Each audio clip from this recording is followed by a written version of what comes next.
I'm Chris and I'm solo travelling through Norway in this, my fully loaded motorhome on the ultimate 6 weeks road trip. I'll be filming 42 daily episodes and releasing them every Tuesday and Thursday for the next 21 weeks. So hit subscribe and join us on this incredible road trip. Now let's get back on the road. Welcome back to the ultimate Norway road trip. This is, sadly, the final episode. So I hope you've enjoyed the series.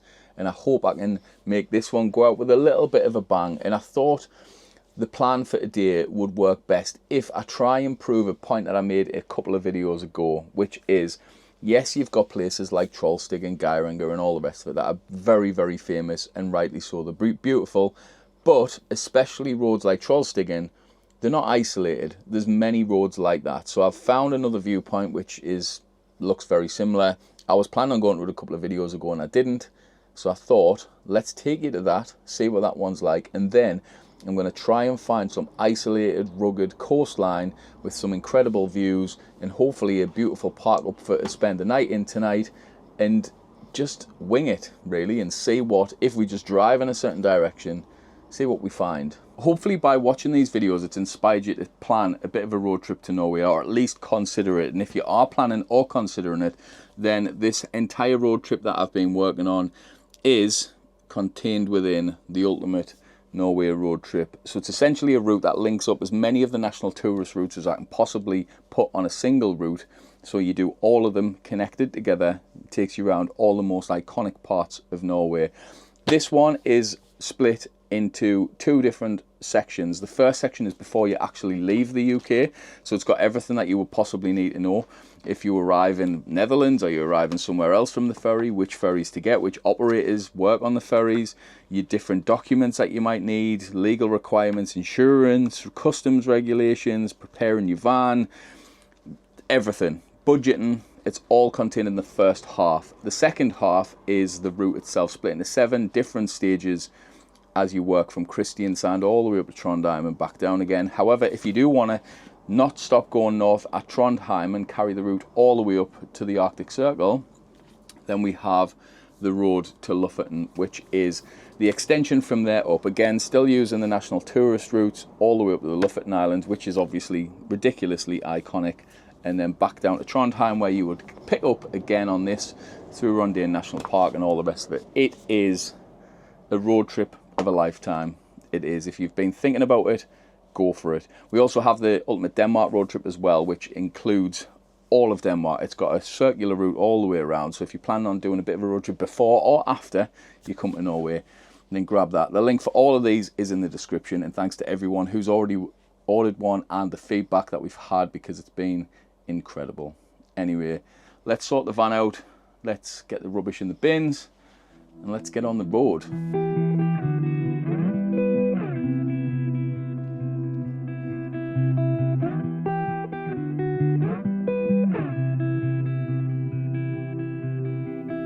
Running low on the borderlines,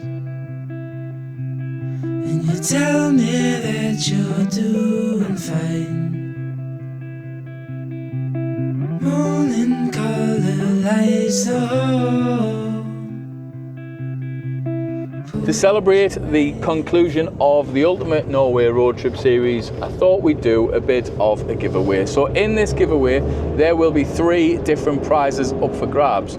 The first one of them prizes is the Ultimate Norway Complete Bundle. So you receive all 3 of the Norway products, which is the Norway Travel Guide itself, the Lofoten add-on, and the Road Look Like This photography bundle, and that is prize number 1. The second prize for the second winner will be the Ultimate Scotland Trio, which is the Ultimate Scottish Road Trip, the NC 500 Improved, and the Cairngorms and Highlands Road Trip Guide. So that's prize number 2. And prize number 3 will be the Hidden Scotland Bundle, which is the Isle of Arran, which, if you know and you've watched any previous videos, you know is my favourite place in Scotland, bar none. And then also the Borderland 320, which is an incredible borders route from sort of Northumberland to the Scottish borders. It's beautiful. You'll thoroughly enjoy that as well. So all you need to do to be in with a chance to win that is sign up to the mailing list. There's a link to that in the description. You'll receive newsletter emails every week or so showing you what we've been up to, what we're planning on doing, new guides, our favourite places and all that sort of good stuff. But Just remember, if you've already got one of the guides that you win, don't worry about it. You can exchange it for something else. We'll be in touch nearer the time, but anyway, I've got a viewpoint to show you. Oh, well, I can't resist stopping to show you this, as much as you might have seen it on the driving footage. Look at this view. So I'll show you the road that we're going to be doing actually, because it's on that border here by the looks of it. So this is the route, sort of open around there. As you've seen, we've done some of these. So we've done this one on a previous video as well. But the viewpoint at the top of this one is pretty spectacular. So I think you'll thoroughly enjoy watching that one actually.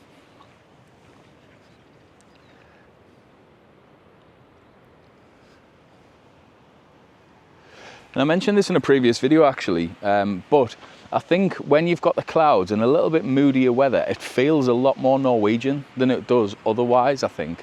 Because if it's blue skies and too beautiful, it's a bit too, I don't know, a bit too sterile for Norway. You always get wispy bits of clouds hanging up and over the top. It's always like that, so when it's not, I prefer it exactly like it is now. A little bit over, I mean, I would love some bits of light coming through, but we might get that. I'm gonna grab my camera out and grab a photo.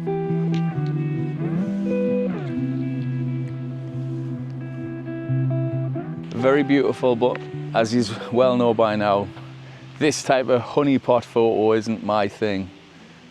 It's just point and shoot at something. I like buildings and stuff.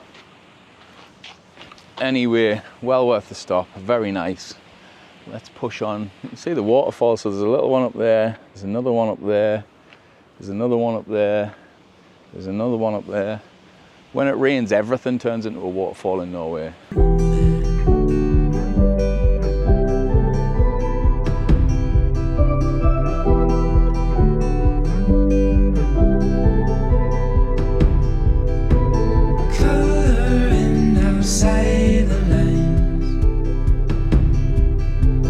Tell me you're just passing by.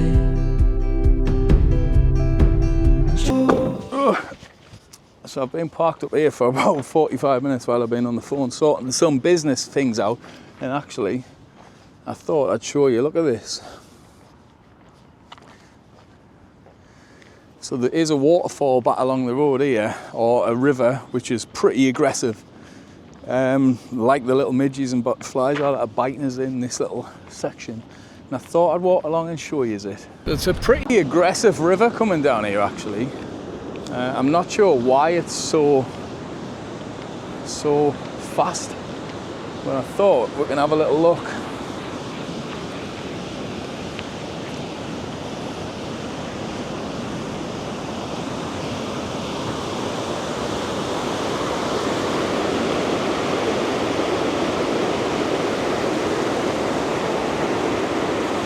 Goes out under the bridge into that.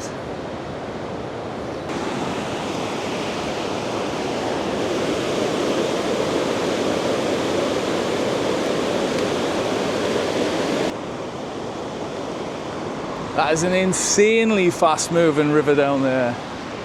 Super fast. So you got a nice church on this side, got a road to like a cabin thing down there. But I would not like to be swept into that. That is aggressive and quick. And beautiful, and probably freezing cold as well.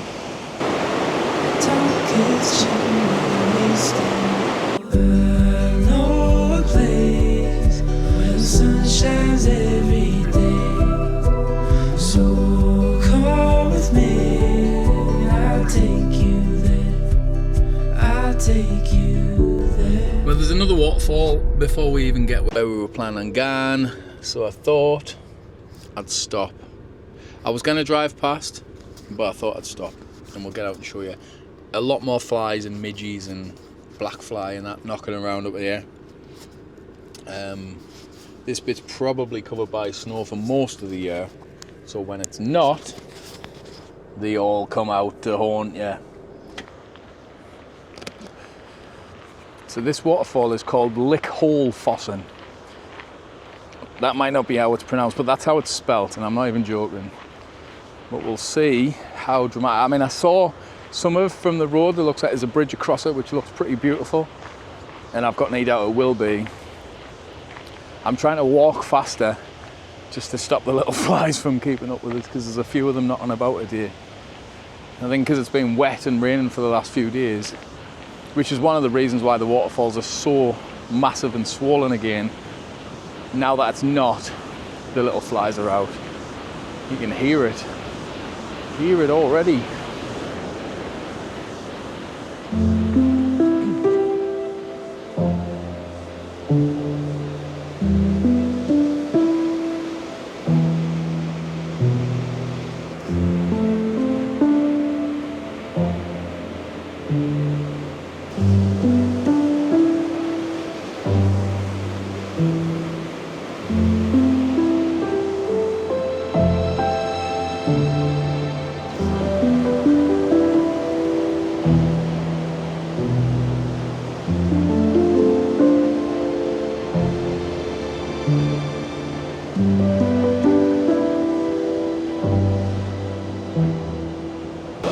To try and get a bit of an angle, I'll head down here, try and get a photo of the bridge, or maybe up there, looking down over first.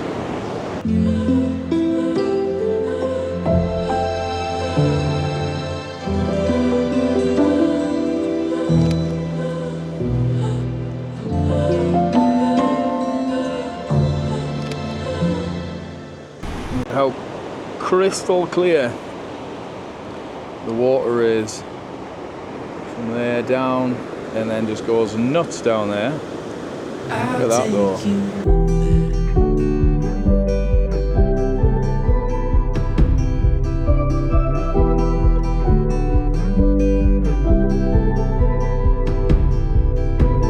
Coloring outside the lines,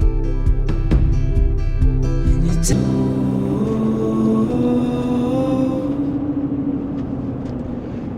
Here we are. Wow, wow, wow, wow.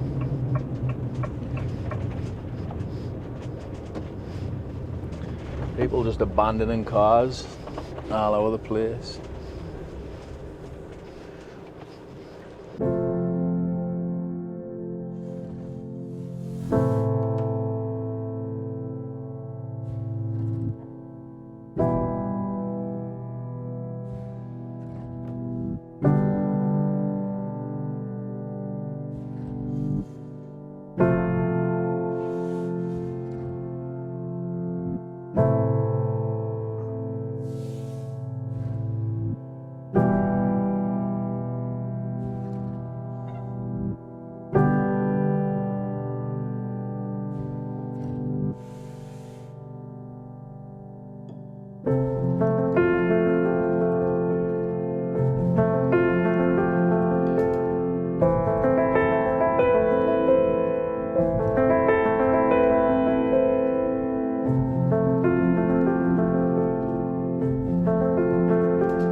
What a magical road that was. Beautiful, as I thought it would be. Again, the tourist bit at the top, like the viewpoint, was obviously a little bit busier than I would have maybe wanted, but that's because I didn't like tourists at all. Like, one other person's too busy for me, that's how much I hate it. So, but if you compare that to, say, someone like Trollstigen will be heaving once that's open in the sort of summer months and stuff, because it's catered for that. It's got a huge car park at the top, like a visitor centre type thing, and loads of other bits and bobs there, which make it a bit more accessible for that, where this one, as much as it still had a decent sized car park and an overflow one on the side of the road, not quite as popular as somewhere like Trollstigen. But like I said, these kind of roads are not isolated. You see these kind of roads everywhere in Norway. I'd be very surprised, even if you tried not to drive over roads like that, I'd be surprised if you could plan a road trip that didn't include one or two of them as a minimum, because they're everywhere. So it seems like that's how they used to, before tunnelling was a thing, but potentially it looked like it might have been easier to just zigzag up and over the top, and you find loads of roads like that. The plan now is to ideally find somewhere to pull over soon, so I can locate some sort of supermarket of some variety, so I can go and pick up some water, some food and bits and bobs for the next couple of days. And then after that, I want to push out to one of these peninsulas. There's a couple of different ones that I can try, and see if we can find somewhere a bit cool and a bit isolated and out in the middle of nowhere, really, for a nice park up tonight. But I need food and water first, so let's address that problem first, and then other bits after.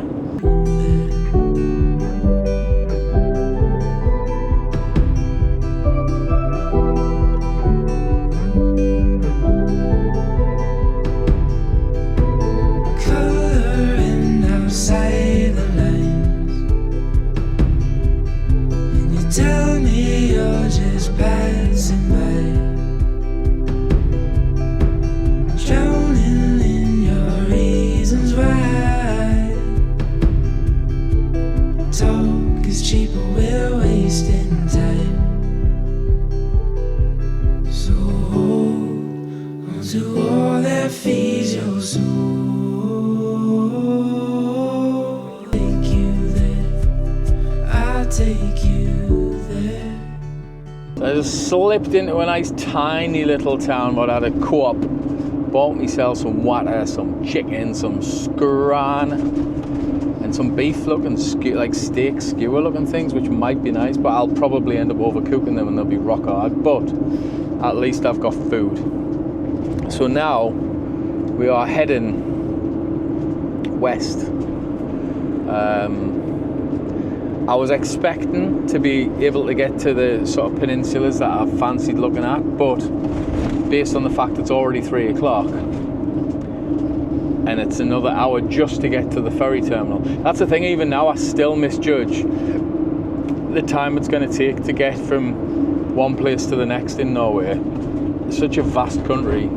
I can only imagine what likes of America and that would be like travelling insane distances and stuff. So yeah, I've misjudged it, so I don't think we're going to get that far, but I'm hoping to find a nice quiet off-grid park up for the night. I've got 100% battery because I think I only used 15% last night, and then obviously with the driving and with the sun, which mainly the sun is charged it, so I've got full batteries, mostly plenty of water and pretty much anything else I could need, so all is good. I just need a nice little park up for a nice quiet night's sleep, really. So them Morello vans, motorhomes, there's now, it's just a coach.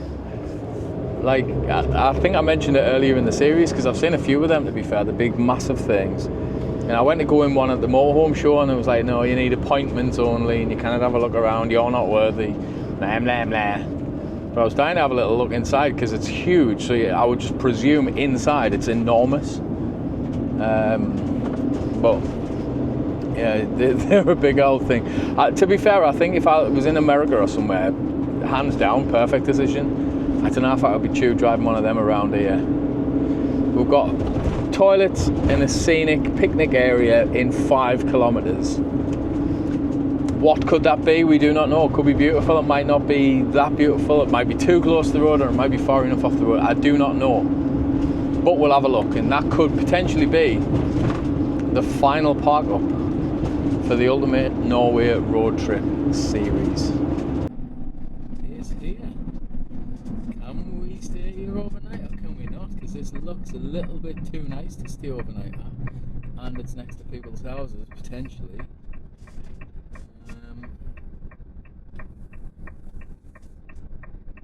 Camping for wood. No, we cannot. Never mind, so we cannot park up here. I thought, to be fair, you've got houses nearby and other bits and bobs. I thought it was a little bit on the optimistic side. Would have been a nice little park up that, actually. Lovely, loads of space, but I'm not surprised because this would just get rammed. Be full of people all the time, this, I would think.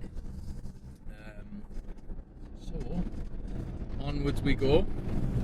And I'll just keep my eye out. And this is essentially what I do when I'm looking for park ups, really. I just drive, have a little neb, see what I can find. I do the same in Scotland and stuff, and if there's a spot that looks relatively okay, I park up. I'm not a massive, I'm not really too bothered about sitting outside usually and that kind of stuff, so I'm not really bothered where I park.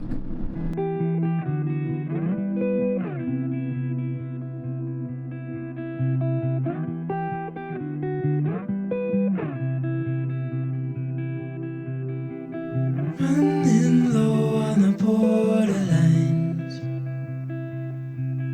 and you tell me that you're doing fine. Morning color lights the hall, pulls you right on through the door. At someone's house or something there. I think this is the ticket for the night. Not really get you to drive much more. It's like nearly 4:15 now. So I think instead we'll call it a night here. Let's go and have a look. A bit of construction work being going on to make this little picnic bench area, and hopefully what happened yesterday won't happen here. Because I was parked up in a lay-by type thing like this yesterday, I parked right next to the bin, which I've also done again today. And because I'd done that, everyone who also pulled in was kind of in and out the bin behind the van, which was a bit annoying. The van is struggling to level itself because I am on quite an aggressive slope. So I've had to drop the front down, lift the back up. It's not perfectly level, but it's close enough, I think. If not, I'll pull a little bit forward. I just didn't want to maybe block this because I don't know if someone needs this as access. A couple of vans and a house down there, so I don't want to block that in case people need it. So I'll stay here for the night. This will do. And I think it should be a quiet one. Well, that is that edited. So the Ultimate Norway Road Trip, in summary, has been beyond a dream road trip. It's been the most incredible road trip I've ever been on. It's been a massive learning curve for me personally to come and do a road trip like this solo. I always travel with Danny, so that's been strange, but I've thoroughly enjoyed it. The sort of appreciation that I've got for this country, the people, the tolerance towards tourism. Like, let's face it, Norway doesn't really need tourism. Not that much. I know the shops and things do rely on it, but ultimately as a country, like, they're doing all right. Like, they've got plenty of money. It's not like they need us to be here. But they don't just resist it. They embrace it and they enable it. And it's a joy, to be honest. The engineering, when you're driving through the roads and just, I mean, the roads that I've driven in this one, and I mean, going up a valley like that isn't, like, that's now to shake a stick at. That's some engineering, that. And that road's probably been there for hundreds, or maybe 100 years. Could you imagine trying to build something like that now? Never mind back then. The tunnels you're going through, like the whole thing, it's seamless. And I've thoroughly enjoyed it. And I know some of the videos have done well, some of them haven't done well. I've been over the moon and super happy and positive in some of the videos, and I've been really negative and miserable and down in others. And it's been me trying to document my journey. And I know some people have said, oh, show us what, like, this guy thinks it's all about him. Ultimately, it is a vlog series, which is obviously me video logging what I've done that day. And I know some have enjoyed it, some haven't. And I hope, regardless of any of that, that I've at least inspired people to consider Norway as a destination, to respect it as a country as well, and just to just see it for what it really is. And it's an incredible place. I love this country. I will be devastated to leave, albeit I am very excited to head to Denmark to spend a few weeks over there to finish off the Denmark guide. But all I want to say is thank you very much to everyone who's watched this series. I hope you've thoroughly enjoyed it. If you're not already and you haven't gone back and watched from the beginning, go back and do it. The episodes change throughout, and there's some good and some bad ones, all that kind of stuff. But I'm pleased that I've done it. I think I've done as much as I could have to have shown it off in the way that I had available to me. And like I say, I hope many of you who buy the guides thoroughly enjoy using them to plan a road trip to this incredible place. And I think the next ones that you'll see of us will be back in the UK, in Scotland, because I am remaking the Ultimate Scottish Road Trip, the NC 500 guide, and I'm going to be doing it on video. So thank you very much for watching. There'll be no videos for a while, and when I do make them again, they'll be back in beautiful Scotland. Thank you very much again, and I'll see you in the next one. Bye. This episode is part of a daily vlog series, so you can head back and watch the previous episode by clicking here, or if you're brand new to this road trip, why not jump back to episode 1 by clicking here and start it from the very beginning.